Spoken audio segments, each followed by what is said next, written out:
Que a graça e a paz do nosso Senhor Jesus esteja sobre todos nós, sobre todos aqueles que escutam a palavra dele. Evangelho de Lucas, capítulo 7, versículo 24. Quando os mensageiros de João se retiraram, Jesus começou a dizer ao povo a respeito de João: o que vocês foram ver no deserto? Um caniço agitado pelo vento? O que vocês foram ver? Um homem vestido de roupas finas? Os que se vestem bem e vivem no luxo moram nos palácios reais. Sim, o que foram ver? Um profeta? Sim, eu lhes digo, e muito mais do que um profeta.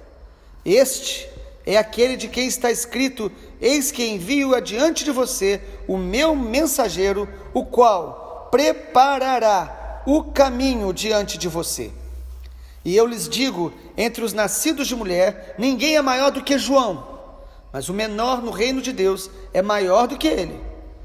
Todo o povo que o ouviu, e até os publicanos, reconheceram a justiça de Deus, tendo sido batizados com o batismo de João. Mas os fariseus e os intérpretes da lei rejeitaram, quanto a si mesmos, o plano de Deus, não tendo sido batizados por ele. E Jesus continuou: a que, pois, compararei as pessoas desta geração? A que são semelhantes? São semelhantes a meninos que, sentados na praça, gritam uns para os outros: nós tocamos flautas, mas vocês não dançaram. Entoamos lamentações, mas vocês não choraram. Pois veio João Batista, não comendo pão nem bebendo vinho, e vocês dizem: ele tem demônio. Veio o Filho do Homem, comendo e bebendo, e vocês dizem: eis aí um glutão e bebedor de vinho, amigo de publicanos e pecadores. Mas a sabedoria é justificada por todos os seus filhos. Um dos fariseus convidou Jesus para que fosse jantar com ele. Jesus, entrando na casa do fariseu, tomou lugar à mesa. E eis uma mulher da cidade, pecadora, sabendo que ele estava jantando na casa do fariseu, foi até lá com um frasco feito de alabastro, cheio de perfume. E estando por detrás, aos pés de Jesus, chorando, molhava-os com as suas lágrimas e os enxugava com os próprios cabelos. Ela beijava os pés de Jesus e os ungia com perfume. Ao ver isso, o fariseu que o havia convidado disse consigo mesmo: se este fosse profeta, bem saberia que tipo de mulher é esta que está tocando nele, porque é uma pecadora. Jesus se dirigiu ao fariseu e lhe disse: Simão, tenho uma coisa para lhe dizer. Ele respondeu: diga, mestre. Jesus continuou: certo credor tinha 2 devedores. Um devia 500 denários e outro devia 50. E como eles não tinham com que pagar, o credor perdoou a dívida de ambos. Qual deles, portanto, o amará mais? Simão respondeu: penso que é aquele a quem mais perdoou. Jesus disse: você julgou bem. E voltando-se para a mulher, Jesus disse a Simão: você está vendo esta mulher? Quando entrei aqui em sua casa, você não me ofereceu água para lavar os pés. Esta, porém, molhou os meus pés com lágrimas e os enxugou com os seus cabelos. Você não me recebeu com um beijo na face. Ela, porém, desde que entrei, não deixou de me beijar os pés. Você não ungiu a minha cabeça com óleo, mas esta com perfume ungiu os meus pés. Por isso afirmo a você que os muitos pecados dela foram perdoados, porque ela muito amou. Mas aquele a quem pouco se perdoa, pouco ama. Então Jesus disse à mulher: os seus pecados estão perdoados. Os que estavam com ele à mesa começaram a dizer entre si: quem é este que até perdoa pecados? Mas Jesus disse à mulher: a sua fé salvou você, vá em paz. Louvado seja o nome do Senhor. Ontem nós vimos em Lucas capítulo 7 a compaixão de Jesus pelas dores que nós sofremos. Um centurião, um chefe de 100 soldados, estava aflito porque um dos seus servos estava doente, à morte, e Jesus cura aquele servo. Depois vimos a ressurreição do filho de uma viúva da cidade de Naim, mostrando a compaixão de Jesus diante dos nossos lutos da vida. E vimos também que Jesus se compadeceu de João Batista, O nome dele era João. Batista significa batizador. Jesus se compadeceu dele porque ele estava numa crise espiritual e até mesmo numa crise, vamos dizer assim, psicológica, porque João Batista estava preso e ele manda perguntar se Jesus era realmente o Messias aguardado ou se ele era mais um profeta. E aí, a partir do versículo que lemos agora, Jesus começa a falar sobre quem era João Batista. Isso é maravilhoso. No versículo 24, diz que quando os mensageiros de João se retiraram, Jesus começou a dizer ao povo a respeito de João. Porque, diante da crise que João Batista vivenciou, Jesus curou alguns enfermos, Jesus fez vários milagres naquele momento, foi uma manifestação poderosa de milagres que o Senhor Jesus fez, e mandou avisar a João. E poderíamos imaginar que Jesus estava de alguma forma até reprovando João, porque João estava com uma crise de fé, uma crise espiritual, mas não. Jesus estava ali tendo misericórdia de João, mostrando que Deus estava agindo, que Deus estava no controle, que Deus é soberano, mesmo quando nós individualmente passamos por situações de dor, situações de tristeza, como João Batista estava ali aguardando a morte. E agora Jesus começa a falar quem é João Batista. Olha só que coisa tremenda. Jesus diz no versículo de número 24: o que vocês foram ver no deserto? Um caniço agitado pelo vento? O que vocês foram ver? Um homem vestido de roupas finas? E Jesus fala no versículo 26 sobre quem é João Batista. O que foram ver? Um profeta? Eu lhes digo, muito mais do que um profeta. Ou seja, as dúvidas de João Batista não fizeram com que Jesus mudasse a sua convicção de quem ele era. Nós passamos por momentos difíceis, nós passamos por crises, muitas vezes dúvidas diante das nossas batalhas, diante das circunstâncias ao nosso redor, muitas vezes dúvidas vão nos sobrevir, mas Jesus continua afirmando quem João Batista era. A crise de João Batista não definia a sua identidade. O momento que João Batista estava passando não mudava quem ele era diante de Deus. Amado, Deus não nos ama quando nós estamos vivendo os nossos melhores momentos apenas. Deus nos ama em todo tempo. A nossa identidade não pode ser definida pelos nossos dias maus e nem pelos nossos momentos de fraqueza. A nossa identidade tem que ser definida em Cristo, quem nós somos em Cristo. E por Cristo, Jesus diz, ele é mais do que um profeta. Que coisa maravilhosa. Você é filho de Deus, você é amado por Deus, você está debaixo do sangue de Jesus, mesmo nos dias maus, mesmo no dia que você e eu passamos de dúvidas e de algumas crises existenciais. Você continua sendo amado por Deus, filho de Deus, chamado por Deus. Não deixe a sua crise colocar dúvida no seu coração quanto a quem você é. Jesus diz, ele é mais do que um profeta. Versículo 27, Jesus fala, ele é aquele de quem está escrito, eis que envio adiante de você o meu mensageiro, o qual preparará o caminho diante de você. Jesus então reafirma que João Batista era o cumprimento da profecia de Malaquias capítulo 3, versículo 1. Ele era aquele que prepararia o coração da nação de Israel para receber o Messias. João Batista cumpriu o seu chamado, João Batista cumpriu o seu propósito, mesmo tendo dias de dúvida, mesmo tendo momentos de incertezas. Nós não podemos deixar de cumprir o nosso chamado, de obedecer a Deus, de fazer o que Ele nos manda, mesmo diante das nossas limitações e incertezas que no meio do caminho podem nos sobrevir. E aí no versículo 28, Jesus faz mais um elogio tremendo sobre João. Olhe comigo, Lucas 7, versículo 28, eu lhes digo que entre os nascidos de mulher, ninguém é maior do que João. Que coisa maravilhosa, Jesus coloca João numa posição extremamente difícil da gente entender. Jesus fala, entre os nascidos de mulher, ele foi o maior. Porque ele teve a grande honra de preparar o coração de uma nação para receber a Jesus. Mas aí o Senhor nos dá uma outra definição maravilhosa. Ele diz no versículo 28, mas o menor no reino de Deus é maior do que ele. Esse texto deixa muita gente com curiosidades e deixa os teólogos muitas vezes cheios de dúvida, porque o que Jesus está dizendo é o seguinte: até aqui João Batista foi o maior, mas agora está sendo inaugurado um novo tempo no reino de Deus, onde o menor no reino de Deus é maior do que todos os homens que não conhecem ao Senhor.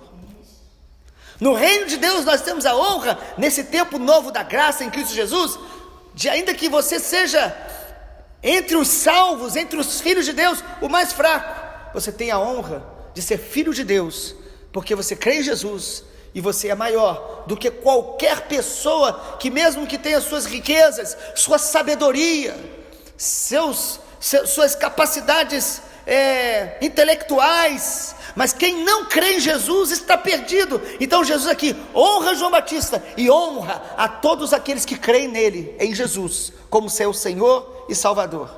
O menor no reino de Deus é maior do que João, por causa do novo tempo inaugurado pela graça, pela salvação em Jesus.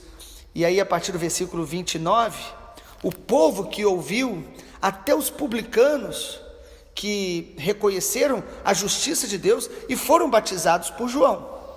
Mas no versículo 30, Jesus fala o seguinte: os fariseus e os intérpretes da lei rejeitaram o plano de Deus e não foram batizados por ele. Amado, Jesus está dizendo aqui que os fariseus, aquela seita dentro do judaísmo no tempo do Novo Testamento, uma seita severa, eles eram rígidos em regras, em normas. E os intérpretes da lei, aqueles que liam, estudavam, explicavam a palavra, Jesus diz que eles rejeitaram o plano de Deus. O que significa? Nós podemos ser estudiosos da Bíblia, nós podemos ter conceitos religiosos, mas não conhecer a vontade de Deus, não querer fazer a vontade de Deus. E Jesus aqui então diz que aquela geração, dentre aquela geração, os mais religiosos estavam rejeitando o plano de Deus. E aí Jesus fala no versículo 31, a quem eu vou comparar essa geração? A quem são semelhantes? E sabe a quem Jesus compara aquela geração? E nós temos que ouvir isso, porque certamente a nossa geração é muito parecida com aquela. Jesus fala o seguinte: veio João, no versículo número 33, que não comia pão nem bebia vinho. João Batista, ele tinha um estilo de vida de bastante abstinência. O chamado de Deus na vida dele exigiu isso dele. Ele vivia num tipo de jejum, num tipo de separação da sociedade para se consagrar ao Senhor, e que alguns estranhavam isso. No versículo 33 diz que João Batista, por ele não comer pão, não beber vinho, ele tinha aquela dieta bem estranha de comer mel e gafanhoto. O texto diz que falaram que ele tinha demônio. E aí o versículo 34 diz que Jesus está falando, mas o Filho do Homem veio comendo e bebendo. Jesus era alguém que participava das festas, estava no meio das pessoas, não tinha esta vida parecida com João Batista, tão excluída da sociedade. E o que falaram sobre Jesus? Que ele era um glutão, ou seja, que comia muito, e um bebedor de vinho, amigo de publicanos e pecadores. Sabe o que Jesus está dizendo aqui? Que nós arrumamos argumentos para não crer e não se entregar ao plano de Deus, à vontade de Deus. Que às vezes nós criticamos muitos pregadores ou tipos de igrejas diferentes, simplesmente para justificar a nossa apatia espiritual, a nossa passividade, e o fato de nós não nos entregarmos ao Senhor completamente. Quantas pessoas que escutam palavras, que às vezes até vão a algumas igrejas, e alguns que não vão mais a nenhum lugar, porque eles dizem que em nenhum lugar eles encontram o que eles querem encontrar. Você sabe o que Jesus está dizendo? São crianças imaturas. Jesus dá aqui o exemplo, versículo 32, são semelhantes a meninos sentados na praça, que uns dizem, nós tocamos flauta e vocês não dançam, nós entoamos lamentações, mas vocês não choram. Ou seja, nós estamos sempre arrumando desculpa e argumentos para não nos entregarmos plenamente ao Senhor, para não fazermos a vontade de Deus, para não amarmos a Jesus, para não orar, para não se comprometer com o povo de Deus. Jesus está dizendo, Deus está agindo nessa geração de maneiras diferentes e vocês não querem crer, vocês não querem se comprometer com Deus. Amado, quantas igrejas diferentes que nós temos hoje, e isso é maravilhoso, porque a graça de Deus é multiforme. Nós sabemos que nós vivemos também um tempo de grande apostasia, onde há muita falsificação, falsos profetas. Hoje, você entra nas redes sociais, tem pessoas que estão começando a usar as redes para ficar profetizando o tempo todo para todo tipo de pessoa, lançando palavras das mais variadas, e pessoas carentes, pessoas que também querem ouvir o que lhe agrada, começam a seguir tudo o que escutam. Amado, tem muita confusão, mas tem muita gente de Deus séria e pessoas diferentes umas das outras. Deus usa pessoas com unção de João Batista, servos de Deus, igrejas, às vezes que são mais rígidas, são mais separadas dessa sociedade podre, no sentido do mundanismo que há ao nosso redor, e existem outras igrejas que são mais próximas do povo, que são mais, que se envolvem mais com a sociedade. Você hoje tem variedade, na nossa nação principalmente, variedade de manifestações da graça de Deus. Não há desculpas para não nos envolvermos com o Senhor, com a vontade de Deus e com o povo de Deus. Não há desculpas. É orgulho nosso. E aqui Jesus está dizendo que os fariseus e aqueles que estudavam a Bíblia, pessoas que usam argumentos, que se acham muito inteligentes e muito conhecimento da teologia, para não se comprometer com o Senhor. E aí no versículo 36, ou melhor, no 35, Jesus diz, a sabedoria é justificada pelos seus filhos, pelos frutos. Amado, nós precisamos nos comprometer com Deus e frutificar para a glória de Deus, para o reino de Deus. E para a gente concluir, eu quero comentar um pouco do versículo 36 ao 50. Esse momento onde Jesus foi convidado por um fariseu para um jantar. Jesus ia. Fariseu, um homem religioso, convida Jesus para um jantar. Versículo 36 diz que Jesus estava ali à mesa e uma mulher da cidade, pecadora.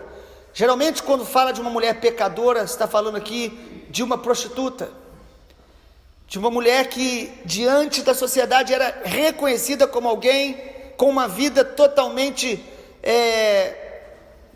comprometida com o pecado. E o texto nos diz que Jesus estava ali jantando, e a mulher, sabendo disso, foi lá com um frasco de alabastro cheio de perfume.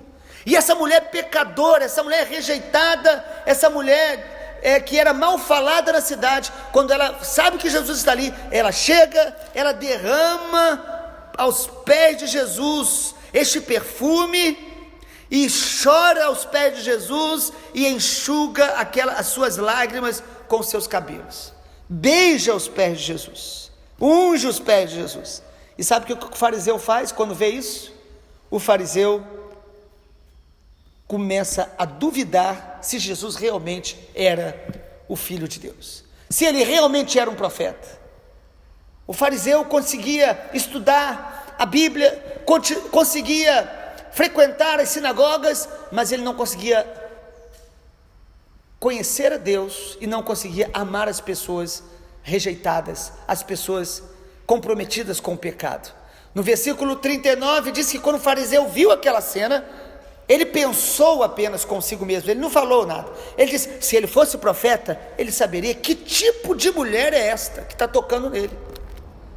E Jesus, conhecendo o coração dele, disse, Simão, eu tenho uma coisa para te dizer. Jesus disse, um credor tinha 2 devedores, um devia 500 denários, outro 50 denários. 1 denário era o pagamento de um dia. Então imagina, uma pessoa tinha uma dívida de 2 meses de trabalho, a outra de mais de 1 ano de trabalho. E Jesus aqui diz o seguinte, o credor resolveu perdoar estes dois devedores. Por quê? Porque os dois devedores não tinham como pagar a sua dívida. Jesus aqui está falando da graça de Deus. Nós somos devedores de Deus. Todos nós somos devedores. Alguns têm mais dívidas e outros menos, mas todos nós somos devedores e nenhum de nós pode pagar a sua dívida, porque todos nós somos pecadores diante do Deus Santo. E Jesus diz o seguinte: este homem, este credor resolveu perdoar os dois. E Jesus pergunta: qual dos dois vai amar mais? A grande questão aqui é: você ama a Deus? E aí o fariseu responde: certamente aquele que foi mais perdoado. E Jesus diz: eu entrei na sua casa, você não lavou meus pés, você não me beijou com ósculo santo, como era costume entre os judeus. Essa mulher, ela derramou as suas lágrimas, ela ungiu os meus pés, ela beijou os meus pés. Aí Jesus fala no versículo número 47: por isso afirmo que os muitos pecados dela foram perdoados, porque ela muito amou. Mas aquele a quem pouco se perdoa, pouco ama. Sabe o que Jesus está dizendo aqui, amados? Que quando a gente ama Jesus, nós vamos nos devotar para Ele, nós vamos nos entregar para Ele, nós vamos servi-lo, nós vamos nos entregar plenamente para Ele, nós vamos adorá-lo. O que Jesus está dizendo aqui é que essa mulher, ela, ainda que ela fosse tão pecadora, ela reconheceu ali em Jesus o amor e a graça de Deus, e ela responde ao amor de Deus com adoração. Adoração é a resposta que nós damos à revelação de quem Deus é. Adoração é a resposta que nós damos à graça de Deus, ao amor de Deus e ao perdão de Deus. Sabe por que aquela mulher amava muito a Jesus? Porque ela tinha consciência do amor e do perdão de Deus sobre a vida dela. E Jesus termina o texto falando para aquela mulher no versículo 50: a sua fé salvou você, vá em paz. Os fariseus ficaram perplexos, as pessoas criticaram, porque Jesus perdoa pecado. Às vezes nós estamos como aqueles fariseus, conhecemos um pouco da Bíblia, frequentamos os lugares, mas não estamos amando a Deus, conhecendo a vontade de Deus, e não estamos amando as pessoas que Deus ama, perdoando pessoas que Deus perdoa. Quantas pessoas que vão passar a vida inteira condenando outros por causa dos pecados que eles cometeram. Deus às vezes já perdoou, já restaurou, e nós estamos como juízes criticando porque nós não conhecemos o amor e a graça de Deus. A minha oração nessa manhã é que nós sejamos como essa mulher, que ama Jesus, que se derrama diante dele, que o adora com todo o seu coração. Jesus jamais negou que ela era pecadora. Jesus fala: eu afirmo que os muitos pecados dela foram perdoados, porque ela muito amou. O que Jesus diz é o seguinte: os pecados dela são muitos, mas ela se arrependeu, por isso eu a perdoo, por isso hoje ela me ama. Que nós possamos amar a Jesus intensamente todos os dias. Pai amado, nós queremos te agradecer, porque a palavra do Senhor, ela limpa o nosso coração a cada dia. Nós queremos te pedir nessa manhã, Pai, em nome de Jesus, que nós não sejamos como os fariseus, como esses intérpretes da lei, do tempo do Novo Testamento, que conheciam a palavra, mas não conheciam a Deus, que seguiam regras, mas não conheciam e não faziam a vontade de Deus, que amavam o elogio dos homens, mas não conseguiam amar a Deus e nem amar os pecadores, não tinham paciência e não tinham amor por aqueles que pecavam contra Deus perto deles. Por isso eles rejeitaram o plano de Deus no coração deles. Eu oro nessa manhã, Pai, em nome de Jesus, que o nosso coração esteja aberto para a tua vontade, para a tua voz, para o teu amor, para ser grato a ti, para te adorar com todo o coração, como essa mulher pecadora, e para amar as pessoas que estão perto da gente, vivendo ainda no pecado, mas que o Senhor nos use para manifestar a tua graça. Em nome de Jesus nós te pedimos e oramos. Amém, Senhor. Glória a Deus.